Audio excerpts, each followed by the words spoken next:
Hi everybody, it's Dawn Michelle here for the Finding Your Light Devo for today. I hope that you are going to be joining soon as well, or checking this out on YouTube later.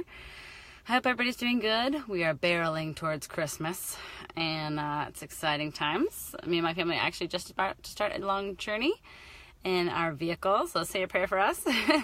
I know you guys are doing your own thing and staying busy too. So I just wanted to share a little bit today for the Devo on a topic that has had a huge impact in my life and probably has in your life too. So today's topic is worry.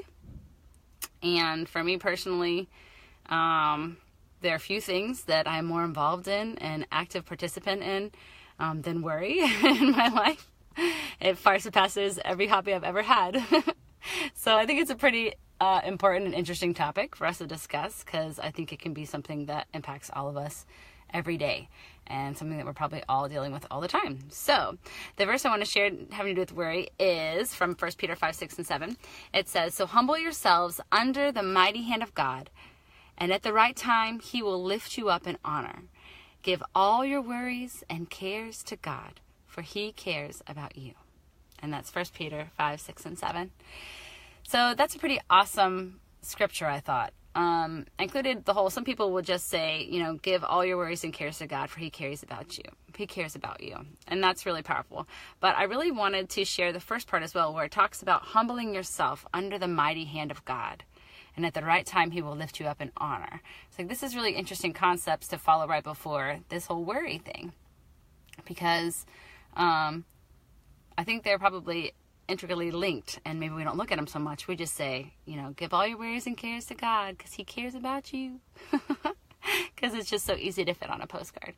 But if we will humble ourselves under the mighty hand of God, that's really big language there. It talks about how mighty God is, and I think that points to the cure of our worries. And I want to delve deeper into that.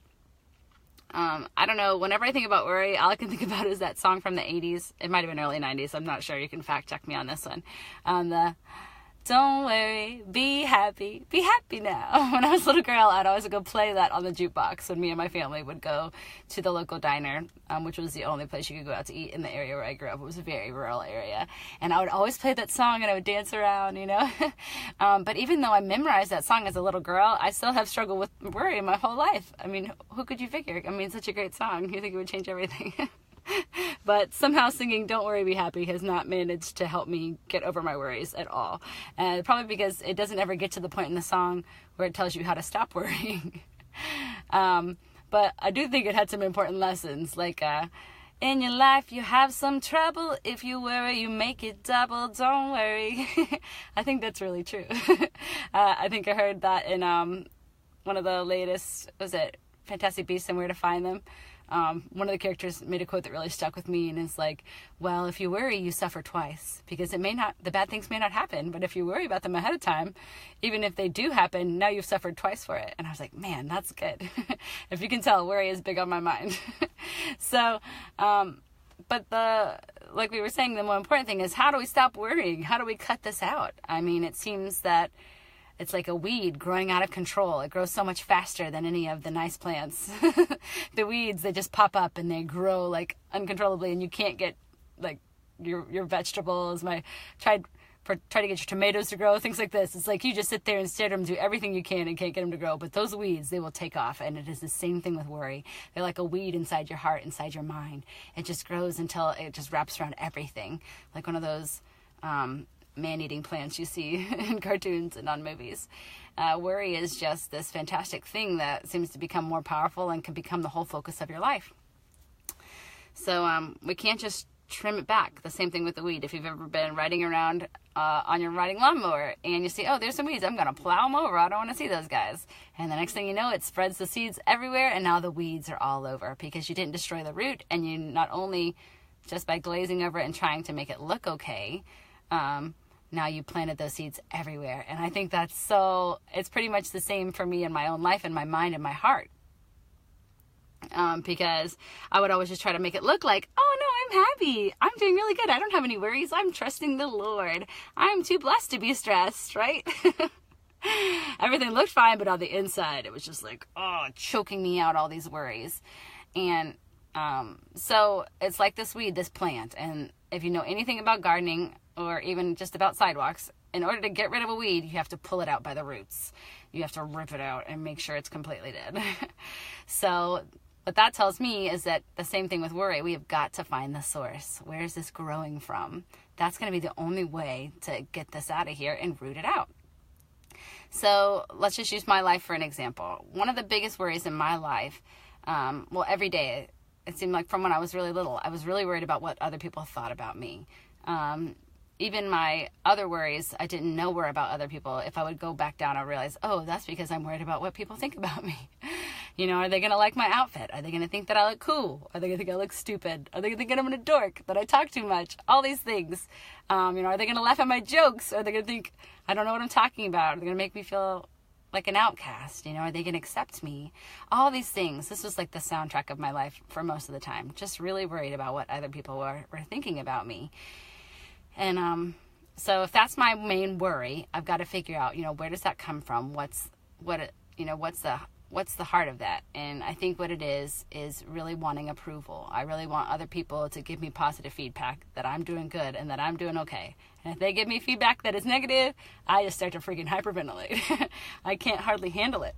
And I don't know if anybody else is the same way. Leave me a comment and let me know if this is something you struggle with too. That way we all know we're in this together. But I think at the end of the day, I was just really worried about approval. I needed that approval in order to feel good about myself. And it had to come from the people around me.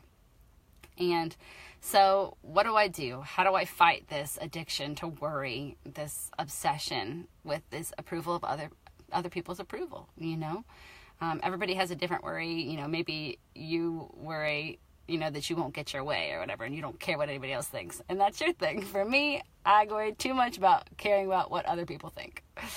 So what I needed to do is find the truth about this worry and find a way to fight it. So I looked through the best example of truth I have, which is in the scriptures. And I found a scripture about it. So the scripture that I used in my life is from Proverbs 29.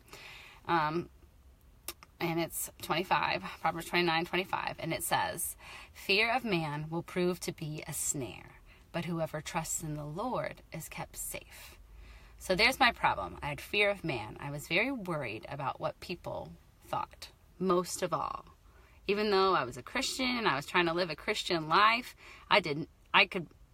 worrying about what God thought, was secondary a lot of the times, because we mostly focus on what we can see, and sometimes it feels like, God's invisible and we can't see him. And so what we're going to worry about first is what's right in front of our face. And that was people. And what this scripture told me is that fearing man, being so concerned about what people think, it will prove to be a snare. And a snare is a trap. It's like, and some people still use traps like this to catch animals and food and things like that. But traditionally, it would be like a loop of twine and a stick, something like that. And the animal would not see it. They would just be hopping around thinking they were minding their own business, and they would step inside the snare and suddenly snatched up and now like suspended by their foot, just hanging there dangling. And I do think my worries definitely got me to a place where I was caught in a trap, and all I could do was worry, and I was just out there dangling for anybody to influence me because I was so worried about what they thought about me. But the good news is the second half of that says, "Whoever trusts in the Lord is kept safe." So what I needed to do was stop worrying about people and start trusting in God. And that seems like a really big blanket statement, but there's so much that we can trust God about that will change the way we think and the way we act in our lives. I needed to trust God that he made me the right way. My personality is A-okay. Maybe not everybody will like me. Maybe I won't get along with everyone, but that's okay, because I'm going to keep trusting God to help everything work out the way that it needs to, and even if it's not perfect. And so what I had to do whenever I was facing these worries, when they would pop up, I would have to say, I would have to put that scripture in front of my mind. The fear of man is a snare. Whoever trusts in the Lord is kept safe. And I would have to keep trusting that God made me okay the way he made me. And even though I know I need to grow and I'm making progress and I never can just sit on my laurels and focus on myself and be selfish, things like that, at the same time, I know that I have what's in me is what God has given me that I need to share, and I have to be brave enough to be that person. And if I'm always worried about what other people think, I won't be able to be that person, and it'll be a dead-end road for my whole life. So what I had to do is I had to root out that worry. I had to find the very, that nasty weed deep down in my spirit, the lie that I was believing, and the lie had to die. And I had to kill it every day. I had to keep pulling that weed every day, and I still do. Every day I have to pull that weed. I have to catch myself when I'm falling into those patterns and realize that what's most important is trusting God. And if I will do that, He will keep me safe. I don't have to be afraid. Even if I am humiliated by what I wear or what I say or whatever I do, God's still going to keep my heart safe. He's going to keep me safe and keep me moving forward, and I'll live to fight another day.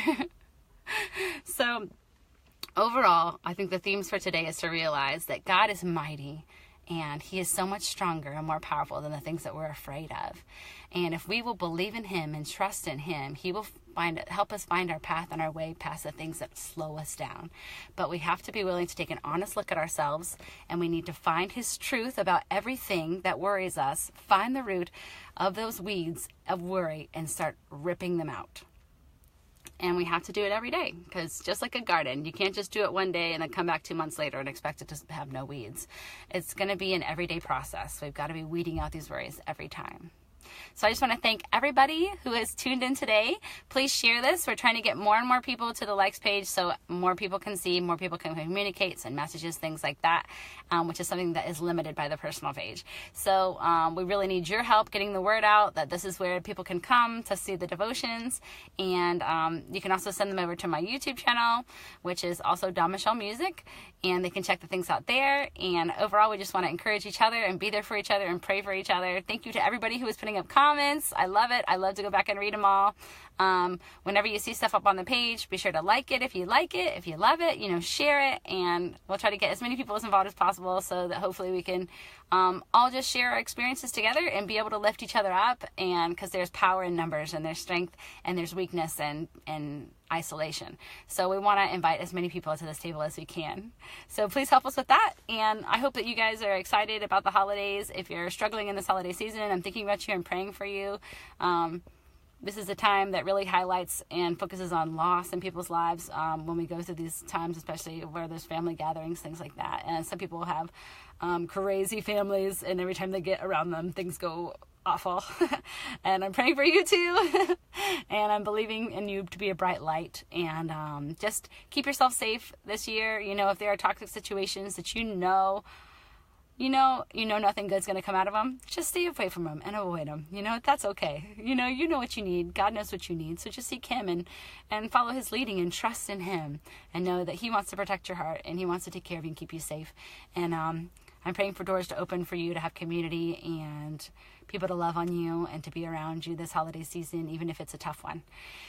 And I love you guys, and I hope that you have a great day, and pray for traveling mercies for me and my family. Any of you guys who are traveling as well, I'll be praying for you too. And have a wonderful day, and I love you, and keep on finding your light. Take care.